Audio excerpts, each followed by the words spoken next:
Hello and good afternoon. I could say that this Alan is compulsion to repeat, maybe a Freudian concept, uh, because the last talk in a cost meeting was also after you, so maybe I'm the last one in all cost talks. And after you. So I'm a bit running out of time, 5 minutes left. But first of all, I want to thank you again for giving us this platform, Marianne and the team. I think it's really, really great. We have a lot of successful projects. And I'm really curious and hopeful that we will stay with all the context that we already made and that we have some kind of sustainability within this network. So that would really, really be great. And I think that at least two successful actions in this field of prevention of child sexual abuse. One is priority, but there's another one that just started, this project Bridge. And some of the people that are in this room are in this project, Katarina, Rafael, Czech Republic and Spain. So there's another EU-funded project. Some of you have already heard about priority, so prevention to reduce incidence of sexual abuse, blah, blah, blah, in Salzburg. So I will keep it short and just give you some impression where we are at the moment. So the main idea was, yeah, you can see it. The main idea was that there are a lot of barriers in the European Union when people that are concerned about their risk are seeking treatment. So we have, for example, the Dunkelfeld project. I think most of you will know it. But this is, for example, in Germany, it's relatively expensive and it's only in the metropolitan areas. So one is not living in a metropolitan area, but in a rural area, it's hard for him or her to find treatment. And then there are a lot of other barriers, for example, cultural, language, economical, law enforcement associated, because in many countries, at least for example in Germany and also in Sweden, people do not receive treatment when there's currently is an investigation or just an accusation. So the overall goal was to reduce barriers. So at the time we planned this project, there was only one randomized controlled trial that was nearly finalized by a Swedish group, Christopher Ram's research group, on a CBT-based online treatment program, Prevented. It's now published. So in a journal that's not Sex Research Journal, Internet Interventions, but it is a randomized controlled trial. And I think it's no wonder that it comes from Sweden, because they have this problem that they have Stockholm as a metropolitan area where there are a lot of treatment facilities, especially at Karolinska, but in all the other areas of the country, it's really hard to find therapists. So bringing some kind of online treatment is really rational for Sweden. And the idea was to adapt that to 3 other countries, so to Portugal, or 3 other languages, because Prevented was developed in English, and now there's a randomized controlled trial in English on Prevented too. But we wanted to adapt that to Portuguese language, Swedish, and German. And we also wanted to look at the structural, individual barriers to access prevention intervention programs for minor attracted persons. And then give country-specific recommendations to reduce barriers in the whole EU. So this is the consortium. We decided to have some kind of external evaluation. So we asked Michael Cito and Elizabeth Letourneau to help us with this project. So they are doing the evaluation of the randomized controlled trial. Karolinska, then Joanna Carvalho with her group, and Pedro Novrit, so people from this network, and yeah, the German group. So we started the randomized control trial in February, so it's an ongoing trial. It's a revision of the prevented pilot intervention. It's culturally adapted now. It's a bit shorter. It's for individuals that are older than 18 years old, that are concerned about their sexual urges involving children. It's anonymous. But, for example, last week we had the first person that made himself not anonymous anymore. So it can happen that we find out the names, especially when we work together with the police and there are ongoing investigations. Then it could be that just a person writes his name or her name because the person is interested in just maybe using being part of the study as also something that might be helpful when police does the investigation or when it comes to being at the law. It's counsel assisted. It's available in English and Swedish, Portuguese, and German. And it can be recruited via the Tor browser. So that is an advantage. Online forums, police referral, social media, press, etc.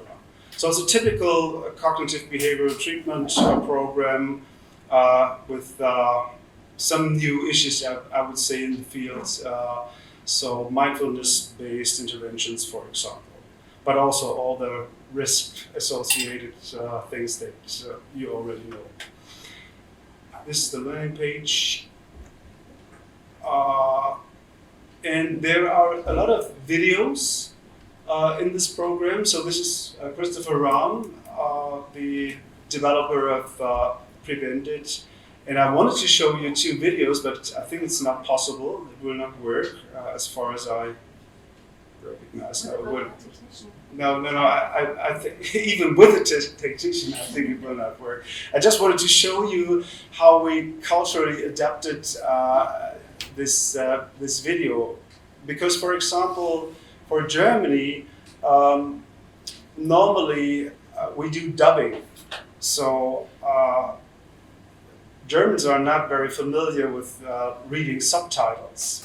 While, for example, in Sweden it would be very unusual, or in Portugal it would be very unusual to have subtitles. So the German, for example, of one of these videos I could show now would be dubbed, but the others would have subtitles.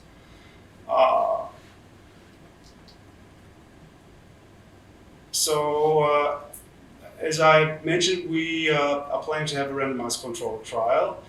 Sample size, amazing. So that's what Michael Cito and Elizabeth calculated when they did the power calculations. So 420 participants, 140 per study site. Primary outcome is a scale that measures sexual urges towards children. So the hard outcomes are like the likelihood of child sexual exploitation or child sexual abuse are not the primary but the secondary outcome. And all the data will be collected, and this is really an advantage to the e-therapy platform. This is a platform that has been used for numerous trials by the Swedish colleagues at Linköping University. We try to work together with police and facilitate access to treatment services. By working together with the police, we did some focus groups in all countries, and then based on the results of these focus groups, produced some material. So I just brought that with me. I think it's really a good idea. That was idea of the police to have these small cards that they just could give to persons that were just detected but are not convicted yet, because they are very motivated to do something. So on this card, you just have the opportunity to reach Prevented if you want to take some of these cards. You can. And then we are trying to build up a practitioner network. I think most of you will have heard about that several times from my side. So we are looking for at least 2 experts of child sexual abuse prevention per European Union member state from the fields of therapy, counseling, social work, so from any field. And we are working together with numerous societies, so the IATSO, with our CAST network, with the European Sexual, with the ESSM. And if you are interested, please contact us. So please contact under priority@uke.de. We are looking still for members from Austria, Belgium, Bulgaria, Cyprus, Denmark, Finland, Hungary, and Slovenia, Malta. So please join. And if you join this network, that should give us some kind of sustainability in the fields and working together and developing other programs and other studies. It will also start with another Delphi study. So you already took part in a lot of Delphi studies within this network. It's an ongoing Delphi study, so we already started. It looks at barriers, existing programs, structural barriers, individual barriers. And it's a project that is done together with another EU-funded group, so the 2PS network that is funded by Horizon. So here we have an internal security funded project, and the other group is our Horizon Europe group. So with Nick Blackton, we're in this study together. This is the Delphi study.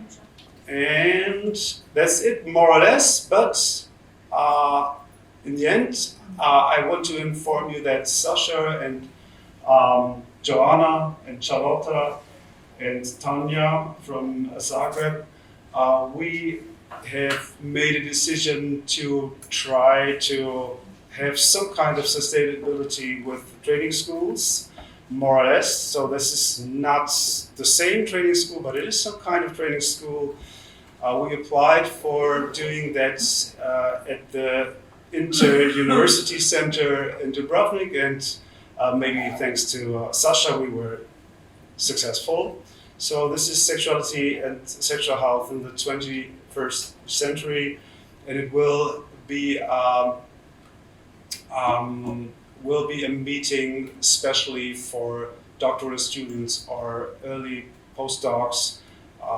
And in the upcoming May, so from the 6th to the 10th, if you are interested then, you can apply for in, I think, November or December of this year. That's from my side. Have a good conference. Thanks.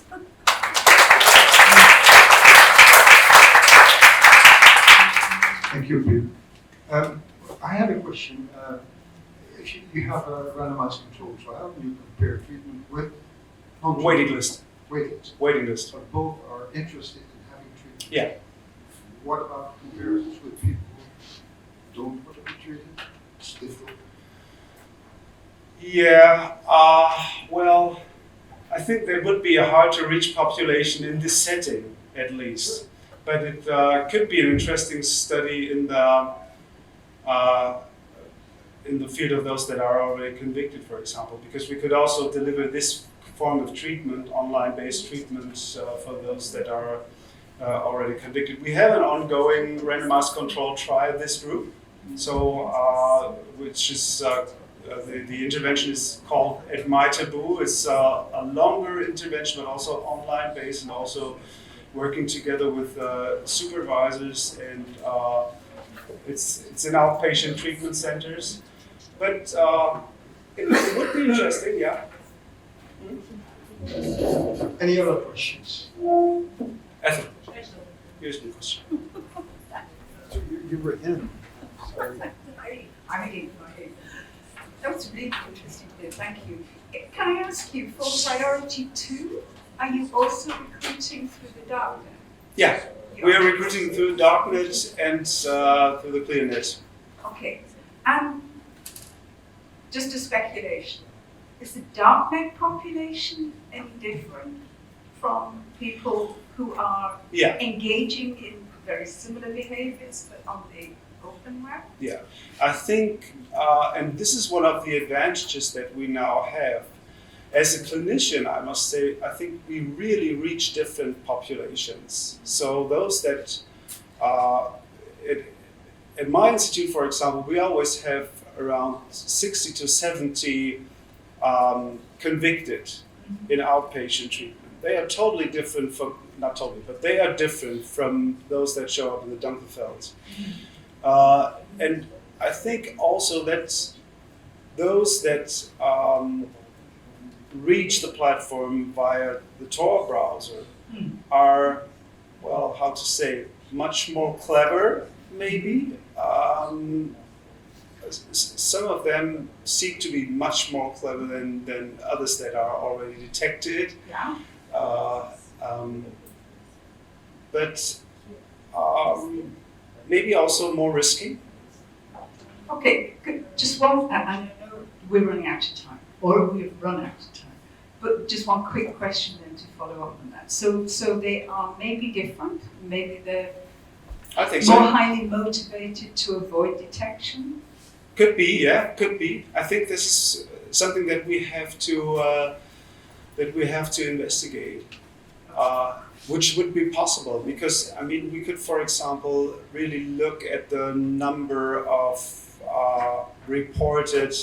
Still, there's a bias in it, but number of reported previous contacts or time using child exploitation material. Things like that. Okay, so this is the last, it's really a kind of an odd question. Is there a possibility that they may have an elevated risk in some areas through the dark web, but in fact, the environment paradoxically may offer some protective factors in the sense that they are unlikely to be able, for example, to engage in internet production through, for example, online grooming, so internet image production through online grooming, because there are not going to be very many children present in the dark web. Is there a possibility of that? That in that sense, you've got a limiting factor because of the environment? I'm not sure if I understand you. Okay, well, we've got a different environment. This is a conversation I think maybe we should have afterwards. Yeah. But all it was, we've got an environment that is different to the open web. Mm-hmm. It's unlikely to have an environment where children are accessible. Mm-hmm. So environmentally, there may be limiting factors to the progression of some forms of offending, sexual offending, unless they change from that environment to the open web. I think I don't agree, but we could speak about Me that. too. Yeah, also, but I think I don't agree. Okay, all right. Mhm. It's a good point to end with. Yeah, I don't agree. I don't agree. Okay, thank you all very much for your unrelenting attention for this long session. Thanks, Pierre, for Thanks. being the last one.